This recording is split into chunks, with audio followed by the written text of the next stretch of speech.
आम आदमी पार्टी के राज्यसभा सांसद संजय सिंह इस वक्त प्रेस कॉन्फ्रेंस कर रहे हैं। आइए आपको वहीं ले चलते हैं।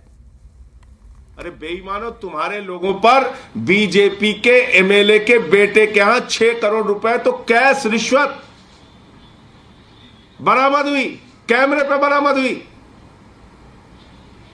क्या कार्रवाई की उसके खिलाफ? कहां है तुम्हारी सीबीआई, ईडी?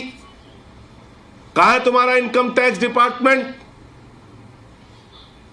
जो भ्रष्टाचारी तुमसे जुड़े हुए हैं, वो चाहे मुकुल राय हो, शुभेंदु अधिकारी हो, हेमंत विश्व शर्मा हो, अजीत पवार पर कहते थे सिंचाई घोटाला है, येदियुरप्पा पर माइनिंग घोटाला, व्यापम घोटाला, शिवराज सिंह पर, नारायण राणे पर सीबीआई की जांच चल रही थी। जो बीजेपी में शामिल हो गया वो राजा हरिश्चंद्र हो गया, उसके खिलाफ कोई कार्रवाई नहीं होती। तो पूरा देश इस बात को देख रहा है कि किस प्रकार से बिना सबूत, बिना साक्ष्य के एक लोकप्रिय नेता, एक लोकप्रिय शिक्षा मंत्री जिन्होंने दिल्ली के बच्चों का भविष्य बनाने के लिए काम किया, उनको जबरन नरेंद्र मोदी जी अपराधी बनाने का प्रयास कर रहे हैं।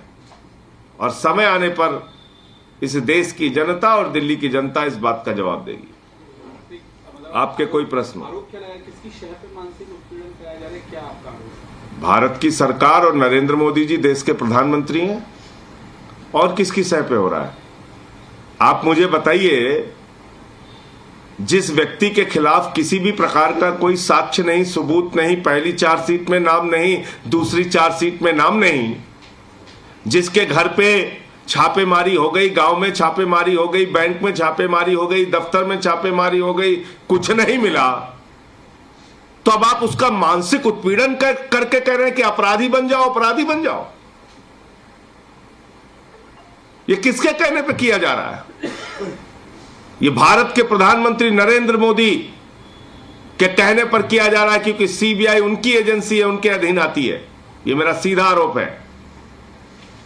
सर एक सवाल सर, आम आदमी पार्टी और कांग्रेस एक ग्राउंड्स पे कॉमन है कि आप लोग दोनों मिसयूज ऑफ एजेंसी कहते हैं कि गवर्नमेंट एजेंसी मिसयूज कर रही है, पर आज जो चिट्ठी लिखी गई उसमें कांग्रेस उसका पार्ट नहीं है, तो क्या इलेक्टोरल इंटरेस्ट?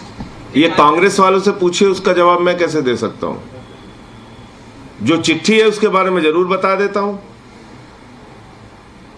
पिछले 8 वर्षों में ईडी ने 3000 छापेमारी की, लगभग 95% छापेमारी विपक्ष के नेताओं पे किए गए, और कन्विक्शन रेट जो ईडी का है वो मात्र 0.5%, 0.5%, यानी कि 3000 लोगों पे छापेमारी हुई, 0.5% लोगों पे आरोप सिद्ध हुआ, बाकी आरोप झूठे थे। तो सीबीआई का, ईडी का मिसयूज हो रहा है, ये तो खुली आंखों से आप देख सकते हैं। एक व्यक्ति पे सीबीआई की जांच चल रही होती है, जैसे ही वो बीजेपी में शामिल हो जाता है, वॉशिंग पाउडर निरमा से उसको धुल के बाहर कर दिया जाता है,